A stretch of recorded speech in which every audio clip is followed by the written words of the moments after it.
it's developed into what we call generative AI.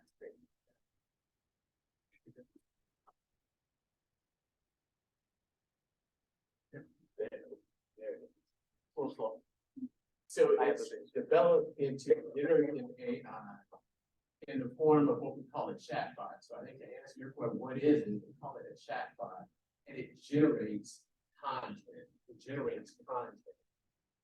So when they talk about AI, it's not intelligent, but you can chat with it. It can produce content. It can answer questions.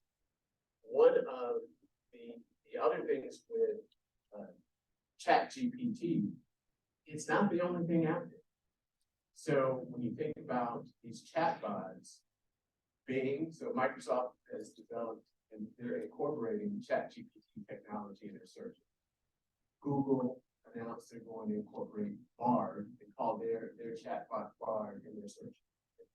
And then recently, Facebook, or Meta, I should say Meta has announced that they're introducing their Llama platform.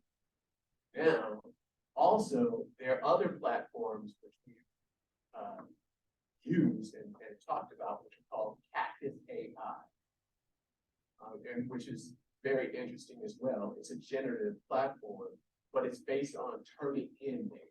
So if you heard turn it in, they've signed a contract with turn it in their data, and whatever content you generate, it will pass detector or AI. They give you citations too, right? And they give you citations as well. So you can tell it to write a paper, it will write the paper, it will give you in-text citations, and you can have it write MLA, APA, and it will generate the content for you within seconds. So who gets the degree on that paper? That's a good question. That's a good question. You know, all of these things are very interesting. So when we look at how it's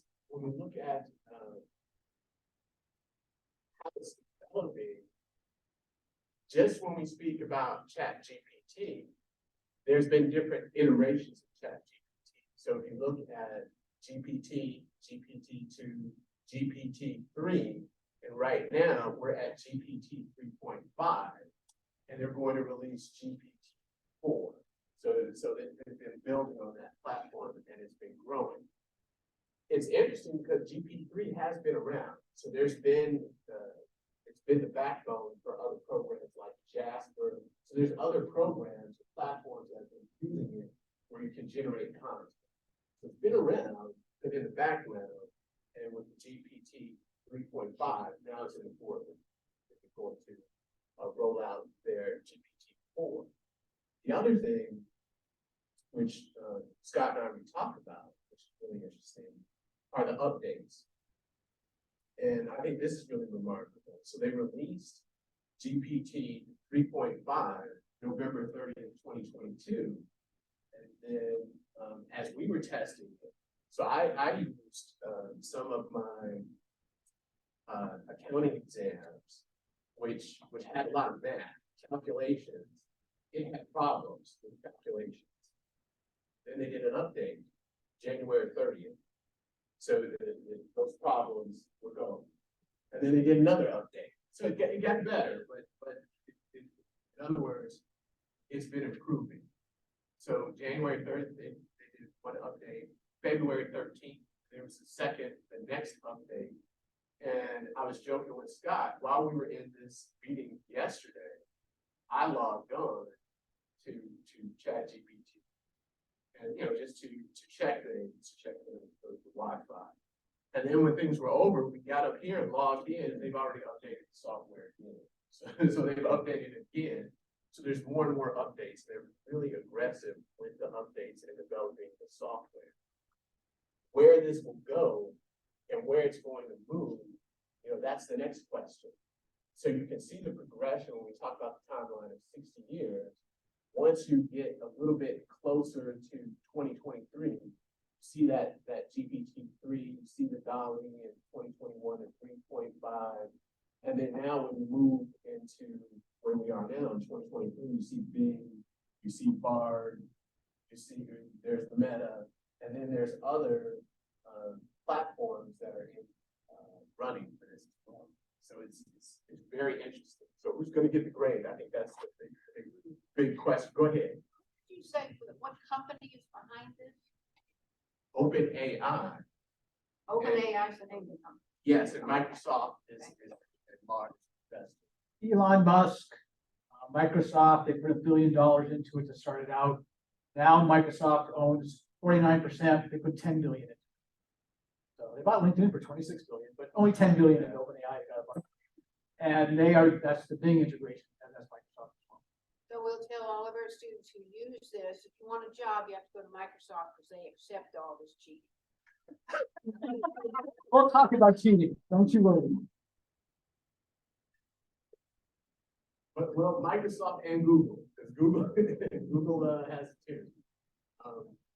But if we've got this slide in here, I know it's hard to read, but if you go to the link, you download the slides, this is a detailed timeline of the progression of AI, which is very interesting. All right. By the way, how many of you have used Siri or Alexa? That's the same idea. They have built-in artificial intelligence. Already, there are a lot of applications out there that you use now that have been using artificial intelligence. So it's not really new. It's just accelerated over the past 5 years because of computing power. 60 years ago, as Empan mentioned, you had the opportunity to create the word artificial intelligence, start using it. There was a whole bunch of series of vintage computers using this stuff, trying to emulate and have that conversation. The Turing test that was on the timeline is, can you have a conversation and think you're human? That's what the Turing test is all about. Everything was failing the Turing test for a long time. Now, it's fascinating, for better or for worse. But we're going to talk more about the ins and the outs and some of the fears and some of the concerns that go into using it, making you aware of advantages, disadvantages. I want to bring your attention to Gartner Hype Cycle. This is kind of cool. If you think about it, we are in the peak of inflated expectations right now. It answers all our questions. It gets everything right. It knows what we're doing. It knows even before we even think about it. It's doing it, but it's not. When it's passed your exam, that was cool. I have since tested it since the mid-February release, and it's still flunking my exam. So don't worry on your accounting exams yet. It's still bad at math. Can't divide and multiply real well as addition is subject to question. But you'd be surprised at something like this, right? But it is a powerful tool. It's generative, but it's not smart. So right. Did you say that that's the way at this point to ChatGPT proof a test is don't ask what is Social Security, but instead say John makes X number of dollars this week. What is the Social Security that will be withheld from the pay? Two words. Every question my students ask, I use 2 words as an answer. It depends. It depends. Well, we'll talk more about that, and we'll go dive deep into the Q&A as well. Because you're right. There's a lot of concerns. It's cheating. It's collaboration. It's stealing. Who gets the credit? Who gets who graduates? Those are interesting questions to ask. But the reality is, the tools are there. Our students are using it, and if we don't, temporary in the set done. So that's what we're headed. So right now we're at the peak of inflated expectations. Drop the disillusionment when they realize how wrong it is. You ask for books. They'll give you a list of 20 great books. 4 of them don't exist. It'll make up the names of authors, make up the names of podcasts. It makes things up. So you say, wait a minute. Now, you as a professional will look at the answers and say, that doesn't make sense. That's wrong. Qualified opinion versus unqualified opinion. ChatGPT thinks qualified is better. Sounds logical. All my students know unqualified is the right answer, even in the 201 basic accounting class. But ChatGPT doesn't know that. But some of the logic behind it, when it gives you the answer, actually, that's not bad logic. Then it took a left turn. So as a professional, you'll understand it better. That's why we need to teach our students to effectively use it and not just take it as the gospel. So we're going to go to the trough of disillusionment where it said, lobby stuff doesn't get anything right. And we will be using it for productivity. And that's the direction we're headed. So let's go a little deeper dive. I saw this cartoon earlier this week, and I thought it was kind of appropriate. Didn't want to get too political, but it was kind of insightful. AI, the arguments, factually incorrect. Politicians? Yeah, I guess I do. Okay. All right. Let's go back. So back to the fact, students are using it. I took a survey of 3 of my classes.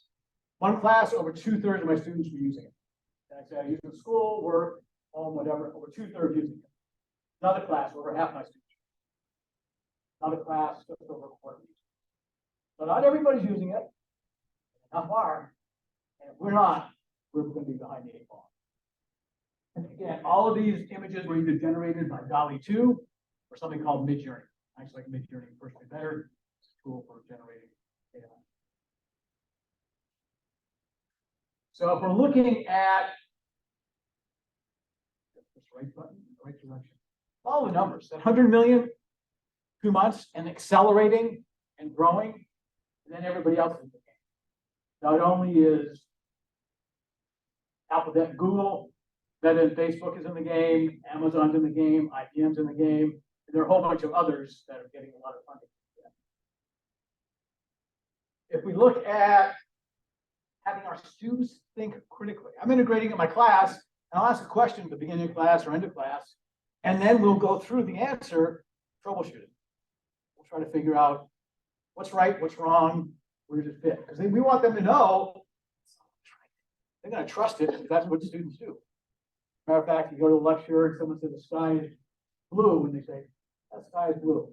And then next person comes up and say, yeah, the sky is white. About the cloud. Oh, yeah, the sky is white. If you ask your students what color is the sky, 9 times out of 10 they'll say white, because that was the last one that somebody said, told them what it was, and that's what they figured. So we need to have that critical thought process getting in. So our faculty needs to step up. And as one of my colleagues said, same time some retired because of the online learning, others saying, I'm getting out of here, getting out of Dodge before this really catches up with me. And that's another, I don't think anybody here is on that track, or very few, I hope. But we don't need to escape it. Retirement is not the thing to catch. Sounds smart, but doesn't mean it is. Artificial intelligence. Yeah, it's intelligent, right? It has severe limitations. It lies.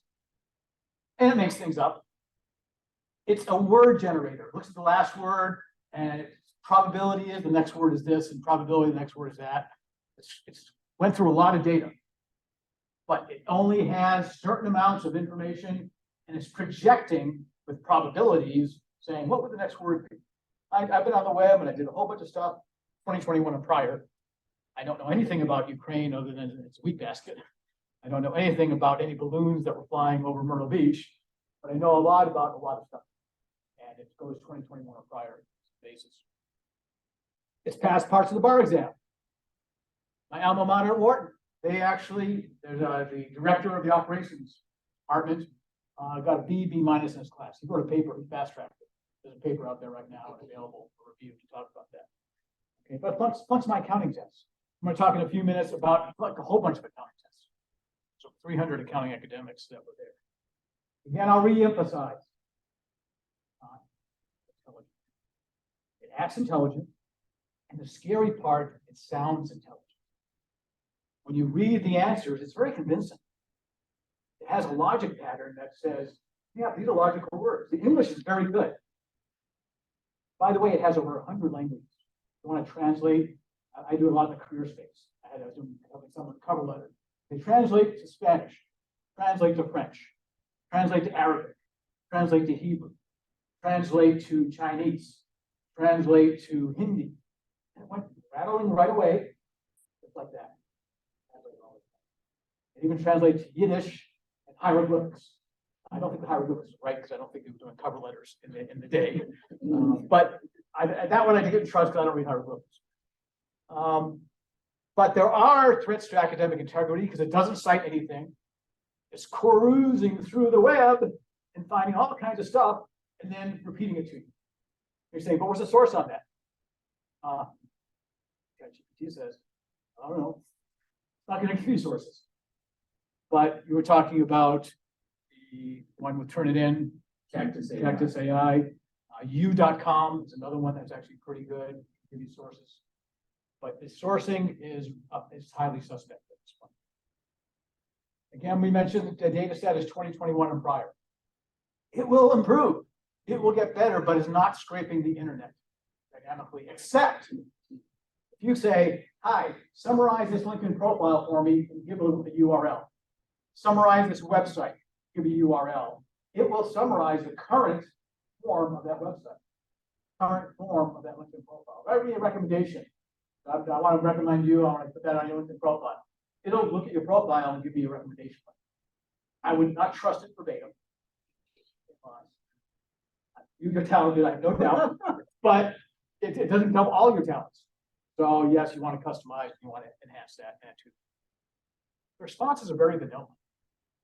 It does not have what we call soul. It does not think. It does not have personality. So when it's giving answers, you know, an English paper might be a C, C+, B-, which many students are happy with. But it really, at a professional, you can often tell because we were doing a summary. One of my students said, yeah, we're reading this book in English. I said, great, let's get a summary of the book. Give a cool summary. Then it had a nice hopeful ending, how the dad and the son, life was glorious, life was good. The downside is the dad died at the end of the book. And it didn't catch that. So if you were the English teacher reviewing that book review saying, sounds nice, but didn't happen. Not the case. So you got to be real careful with technology, what it does. It reflects human bias. Anybody here have biases? Anything on the web is biased. No. Liar. I don't use people like, but you get the idea. It's going to reflect what you input. Okay, the term garbage in, garbage out. I rearrange it to garbage in, gospel out. Put junk in, nice printed on a spreadsheet, the numbers must be right. It's nice and deep columns and rows, right? Wrong. 90% plus the spreadsheets are wrong. So it's got human biases. And then we've got that academic integrity question. What's the source of this stuff? Are we stealing stuff? The art, we were talking about Midjourney and DALL-E 2. Midjourney art last summer, Pueblo, Colorado. First place in an art contest. Grand prize, whatever it won. State fair. It was contested by saying, wait a minute, that was generated by AI. So no, it was the artist who used AI to generate the art. He kept his first place. And they're probably going to change the rules next year about admitting that kind of art. But it was an artist generating it, even though it was using a tool of AI. Now back to your question. Is it cheating or collaboration? As soon as our students graduate college, they're collaborating, right? They're working with their peers, they're on a team. And we're telling our students, don't talk about it. You got to work, this has to be independent work. We want you to learn, and we do. But how is that going? How do we change in our classroom to effectively help our students understand the balance? And I'm doing check marks. Say when you submit a paper, put 3 check marks if everybody participate actively. You know, if someone bowed out, no check marks. You try to give it. I'm having more problems lately with student non-participation than I have in the past. Does anybody else experience some of that? I think some of this COVID stuff has caught up with us too. It's amazing other things. I told you can summarize a website. You can put in a 3-page article and say summarize in a paragraph. It saves you a lot of time. It's going to say someone summarize a book. Like I said, sometimes gets it wrong, but the summaries aren't bad usually. The true power is a springboard. I do a lot of LinkedIn posting. I sometimes go dry. I sometimes ask for an outline. I teach Sunday school. I was asking, give me an outline for social welfare, some topic. And it gave me an outline for a course, for a curriculum, some idea. Then I do a deeper dive. Give me some resources, give me some more ideas. It is great if you're a professional using it as a tool for the right job. You don't use a sledgehammer to hang a picture, right? But you're going to use a ball peen or a smaller hammer to do that. And using the right tool for the right job. This is the right tool for a lot of jobs. I mentioned it has over 100. And I'm not fluent in all the ones I asked, but it is amazing. It used the script from whatever dialects, whatever dialogues. They even ask it for Sanskrit. was the that's the case. So, question, it sounds dumb. I think I've alluded to it. Prompted to do this and that. We're gonna do prompting. By the way, there's a new job title called prompt engineer. You heard of it? It's how you prompt, great question. How do you ask in the dialogue the same way, hey Alexa, tell me about whatever. Who's in this movie, who died, or are they still alive, or give me a song title or something. You can ask those questions. Here you can put a text, type it in as a chat. Almost like a website chat. We're here to support it 24/7. Not the humans behind it, but we can chat bot. It's gonna talk to you. And we're gonna demo that. So when he generates this answer, can you, as a professional, or even not, go back and modify it? It remembers. Great point. You type in a question, it says, hi, yeah, here's an answer. And then you say, based on the previous answer, how about this? And it will remember what it typed, and it will go do a deeper dive for you. So yes, you can go through a flow and make it go deeper as you see fit. As you're texting, it's a text conversation. Sure. Right. Yeah, I was just gonna add, just like Scott was saying, you can prompt it, so you can ask it to write something, to summarize something. You can also say, I want exactly 500 words, or write 500 words. You can say, add another sentence, take that sentence out, so you can just continue to ask it to that is important. That's really important. Sure. As an example, I did a cover letter example I was telling you earlier. I said, okay, you make a cover letter for a staff accounting job at Big Four firm, great.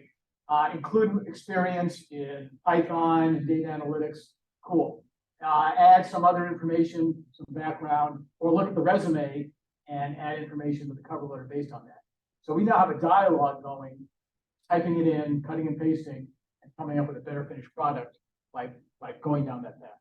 So do all the changes that you make to it, does that become part of the database of that AI, or do you create? It's all theirs. It's all theirs. Except they give you full rights to use it. All the art that's generated, they don't have any copyrights. Except that maybe they stole the art from somebody else. They're being sued right now. That's another story. The same thing with the text chatbots. They're stealing information. They cruise the web and pull all this information down, right or wrong.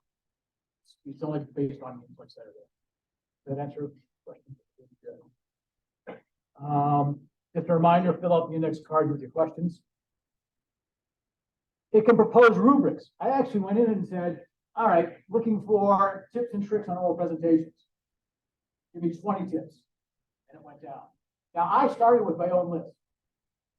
It added some nice things that I forgot about.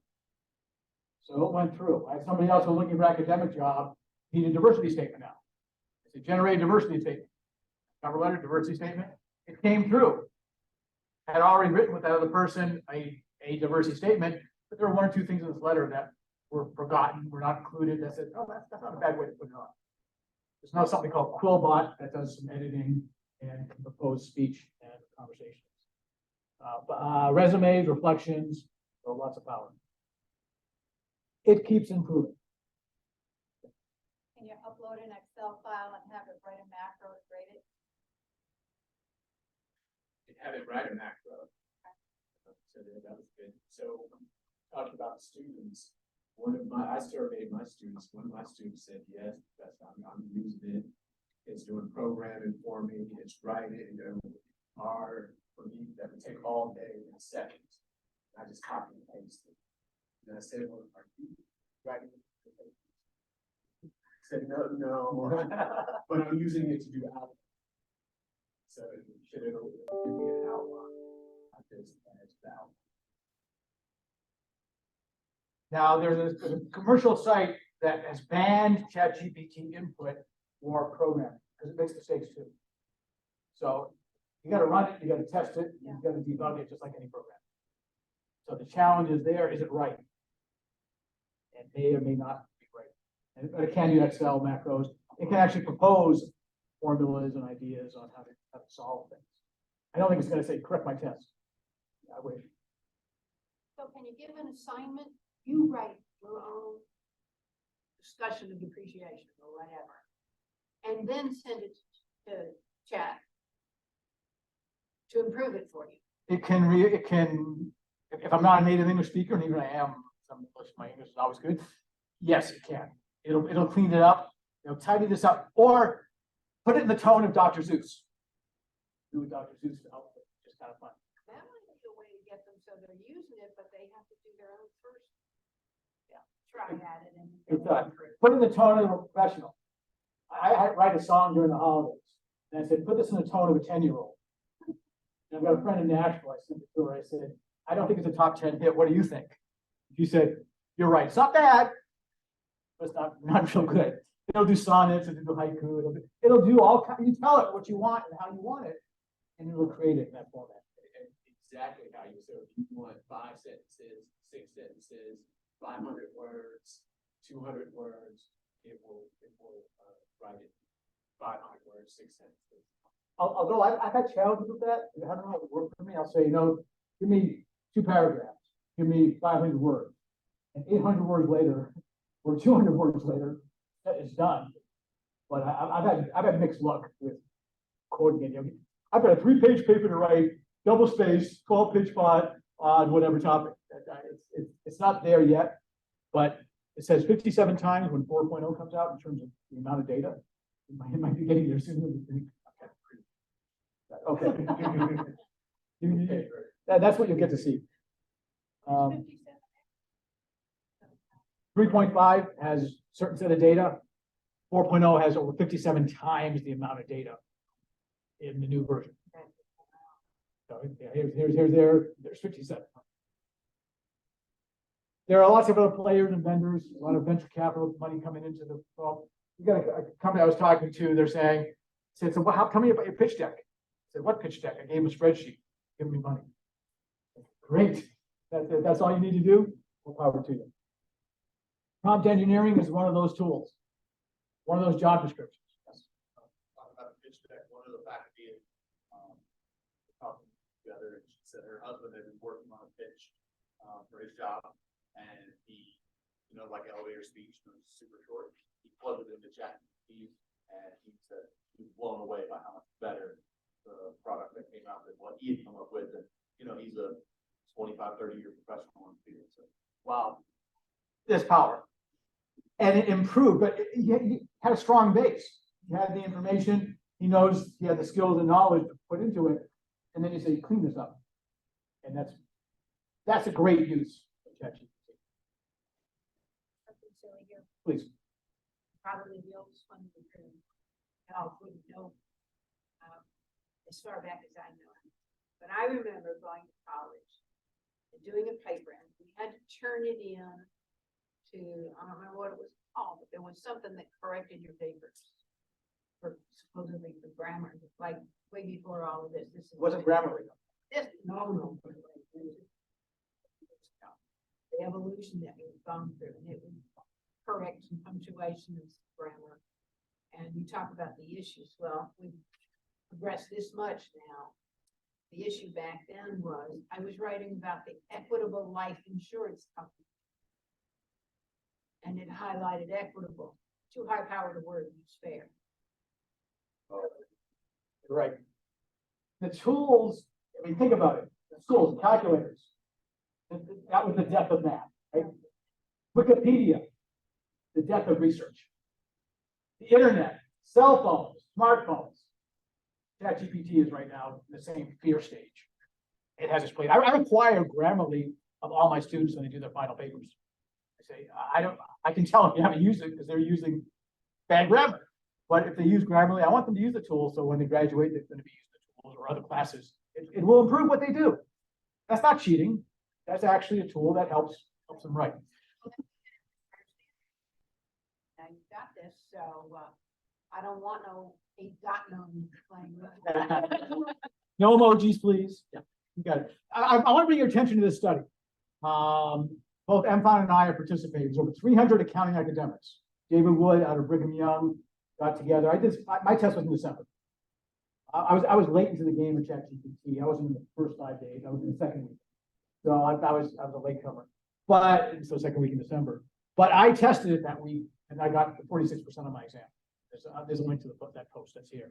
But overall, in the results, which will be soon published It's in final review issues of accounting education. I got permission to share this data with you. Overall, ChatGPT got a 48.2% on accounting exams. Over 300 co-authors submitted using multiple exams into this study. Student average is 76.4%. You did have to give a disclaimer in this paper, so this goes back to how fast it's developing. Had to give a disclaimer, the data was collected before the January 30th update. But it's still making it. And there's details of financial accounting versus audit versus tax. But it's still clearly that there's shortcomings. This is the student averages. This is without any partial credit. This is with partial credit. So you can see all of the light bars are still way down below the actual student performance. So that may alleviate some of the fears, not all of them. The exam I just gave, I said, here's a question. Here's a ChatGPT response. Here's 3 other options. You get a choice. Pick ChatGPT true or one of the correct answers. If ChatGPT is. I also told them that of the 33 questions on this take-home exam, 17 ChatGPT is correct, 16 ChatGPT is wrong, and I didn't even curve it. I just went in there and I said, here's my question. It turned out it's about 50%, just over. And I went ahead and told my students, do I get a 50 in my class? Great, just say true, right down the line, you get a 50%. I don't encourage that one, but it's a possibility. So it has severe limitations in the accounting side. It's hard to read if you're history, humanities, trying to see what the English looks like. There is hope, lots of opportunities. It will change life as school as we know it. This is a game changer. This is a life changer. I mean, we all know about robotic process automation, and we'll talk about later too. The tools and AI, what it can do is powerful stuff. Change is hard, but assessments need to evolve. Our job is to go in, how do we assess this stuff more effectively? Learning objectives need to be revised. Now, in secondary ed, they're talking about doing more in school and the writing and trying to figure out rather than doing it at home and cheating. Change is the only constant to go with it. So, final slide to really jump in on the bandwagon. School systems in Baltimore, Seattle, DC area, New York State have banned ChatGPT from high school, middle school, elementary school. How many think that's good? How many think it's bad? Wholeheartedly. So what's going to happen? The haves and the have-nots. There are going to be some kids out there that don't have their parents who, Mom, Dad, can I borrow your computer? I got to do some homework. You know, great. Yeah, here's my computer. You can take 2 computers, whatever you want. Take my phone. Some kids don't have access to the internet. Aren't going to have 1 or 2 parents that have a computer or no knowledge. Now they're going to have kids graduating high school that don't have skills. Yet they'll have other kids that graduate high school that will have these skills, have played with it, worked with it. Schools are going to expect them to have some knowledge of it. Employers will expect them to have some knowledge of it. The apps are wide. Students are using it. We can't do, you know. By the way, both these images were done again on Midjourney. We emphasize critical thinking in our students. Step on one. Chatbots are often wrong, but we need to help our students understand and appreciate the good, the bad, the ugly, what it can and can't do. All right, contact information, links of interest. There's a couple of newsletters. There's 3 of those newsletters have actual chats with GPT built into them. They're LinkedIn newsletters. And then the discussions that are available about that. And the slides are available. And then we're going to go into a live demo. One thing I'll mention before we get to that, there's a ChatGPT detectors. I've got 4 listed there. The one by OpenAI, which is the original developer, scores about 26% accuracy rate detecting. They say, wait a minute, you created this stuff. You know the algorithms. You should be doing better. There's a student from Princeton who developed 80 to 90% accuracy. That second one, 0GPT. And there were 2 others. So you use at your own risk. Turnitin is working on it. They have legal liability, so they're being real careful on what they release, is my understanding. So they have a beta, but they haven't released it for public consumption yet because they don't want to say, yeah, you're cheating, you're stealing, and all of a sudden they're going to get blamed and see you in court. But there is a workaround to all this, so you can take the content and put it in another site called Quillbot and have it to paraphrase it, and it will pass the AI detection. Where students will change 5 words, that bypass the AI detection. And these again are all images I've pulled out of, Would it be fair assumption that if they've got these inaccuracies and they don't have whatever in their database, for you to be able to ask them what parts of your paper are inaccurate? it's not that it doesn't have the data, it's how it projects the data. It looks at the last couple of words and says, no, hit a logical word next time. And when you and I talk, you ask me a question and I'm processing saying, oh, my neurons are going and saying, you're asking this, so you must be talking about that, and here I'm going to answer about that. And ChatGPT is the same thing, except it may go off on a tangent, takes a left turn, and goes in a diverse direction. So it doesn't know it's wrong and it can't ask it. You can. I asked it, why are you lying to me? That book doesn't exist. I'm sorry, and it's very apologetic. From the heart, I can feel it.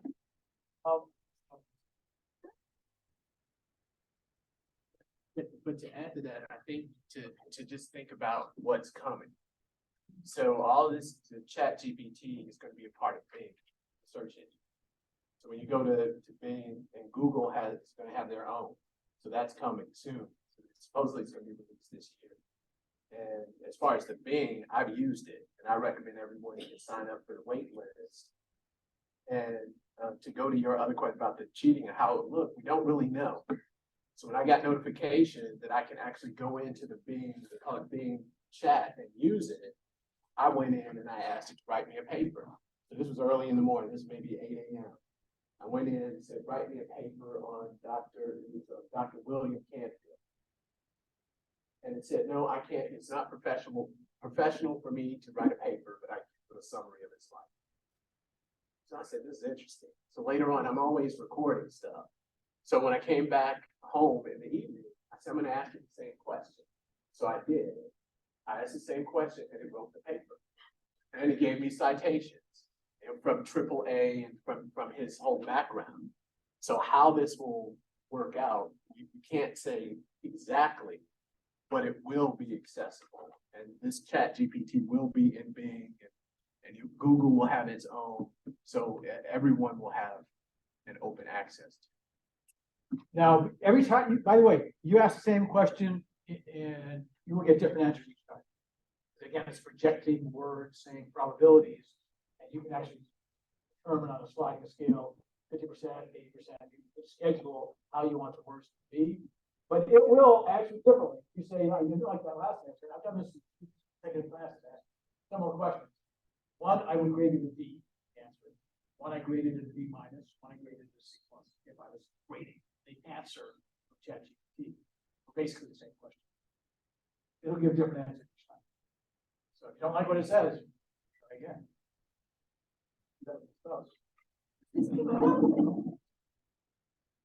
I think we're bumping up the time. So we'll do a demo. You want to do 1 o'clock demo? One question, go for it. Just so you get some experience using it. You have it.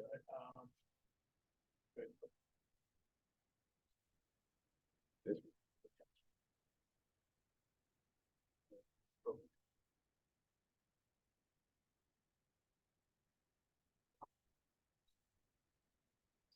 Full screen.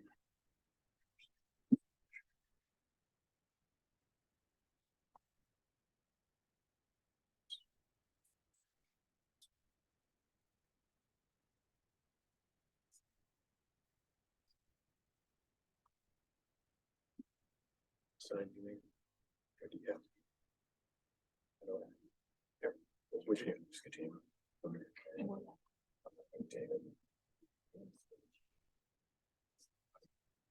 Okay. I'm going to collect questions if you have any. If anybody wrote some down. Wow. Any other questions?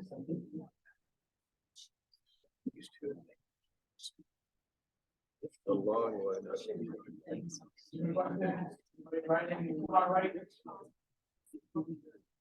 Come on, again, we'll be rounding point at 1 o'clock. Sure that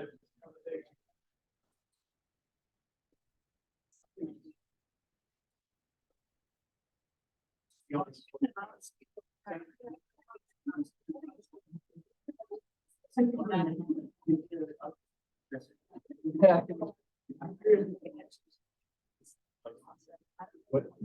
to do that?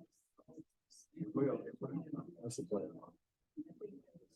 Any other questions while we're getting queued up? Questions, comments, thoughts? Nobody's thought about what. Scott, did you say you have the HR professional that interviewed it like a job applicant? Did not, I mean, I've done like. Yeah, and it said it did well. Well, the cool thing about your stuff is you can say, what kind of questions can I expect on an interview at Meta? Or at a big voice. You can just have a dialogue going, what's the best answer? Talk about yourself, great. Experience, what questions should I be asking them?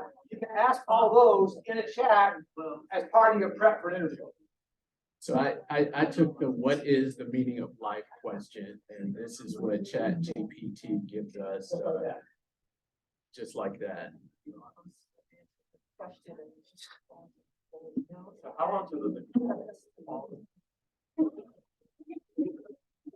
I want to it's like, oh, the follow ChatGPT and leader and it makes all questions for them. Yeah, I mean, we gotta teach our students different. I hope. Will it run? All this philosophy. 901. But I think to the other question about what you can ask, I just asked you to write it in 100 words. So I'm not counting the words, but you can prompt it to edit what you've already asked. So we asked what the meaning of life, write in 100 words. So that's what Scott was saying as far as prompts. Ask it how much this is gonna cost in 5 years. Always start free and then charge it. Well, if you worship it, it's free. Well, I mean, Google's been free for a long time. This will probably be free for a long time.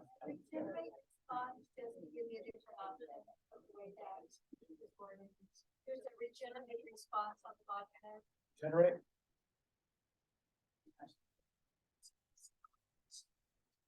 It dodges very well too, by the way. Just like our students.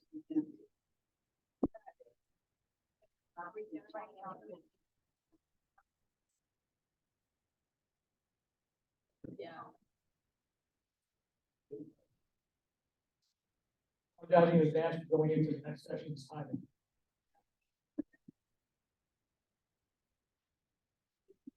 We actually have submitted to Spark and the CTLA. I want to jinx it.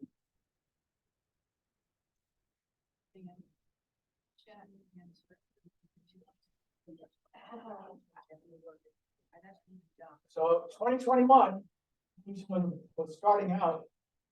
It says. So it does not have emotions or personal You can't ask opinions. it feels about something. You can ask. But it did give an answer. That's what it said. As of 2021. I type in translate into Spanish. Translate debug Spanish.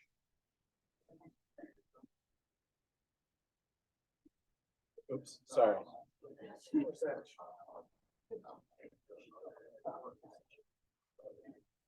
Debug.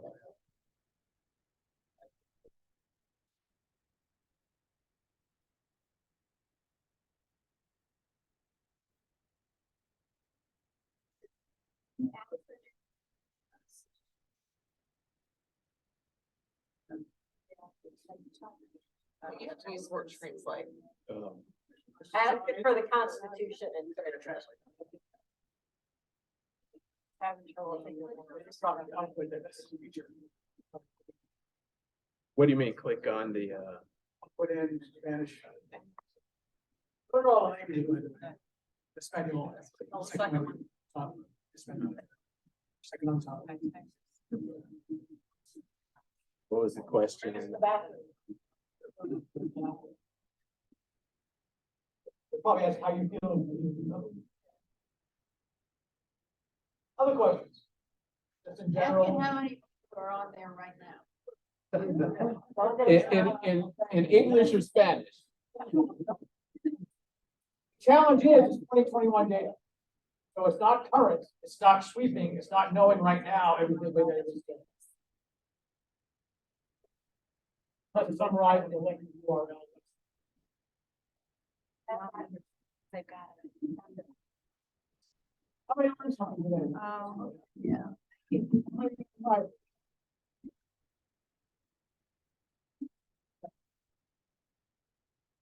Guys, if you want to, maybe take 5 minutes while we get set up. Women's restrooms on this side, guys is on the other side. They're also through the door.